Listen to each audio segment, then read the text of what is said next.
पाकिस्तान च एक मिसाल लोग देंदे ने कि यार काम कोई भी लभ जे गोरियां दे कुत्ते नवाने पे ते कुत्ते भी नवा लांगे।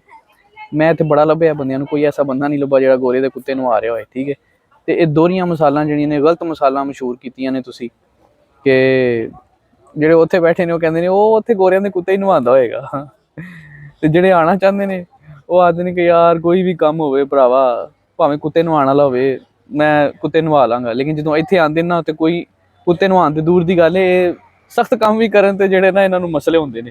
फिर कहंदे ने कम्म बड़ा हार्ड है, तनखाह बड़ी थोड़ी है, एह मसले ने ओह मसले ने। ते मेरे गल करन दा किसे दा मकसद है नहीं कि मैं किसे दा मजाक उड़ा रहा वां, लेकिन इत्थे वाकई बहुत टफ हुंदा है।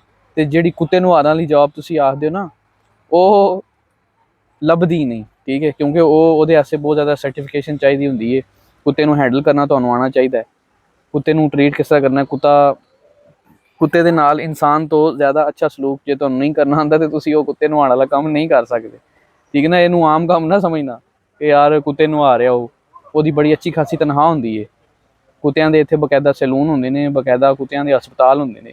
ते कुत्ते नूं इंसान तो ज़्यादा जेह्ड़ा ना, बल्कि इंसान तो ज़्यादा तो नहीं आख सकदे, ओह भी गैर इंसानी चीज़ हो जाती है, लेकिन कुत्ते नूं अपने बच्चों तरह ट्रीट करते हैं। कुत्तियां दा बकायदा इलाज हुंदा है, उन्हां दी इंश्योरेंस हुंदी है, उन्हां दे जनाजे हुंदे ने कुत्तियां दे इत्थे, उन्हां नूं बकायदा उन्हां नूं पूरा उन्हां दा क्रियाक्रम कीता जांदा है।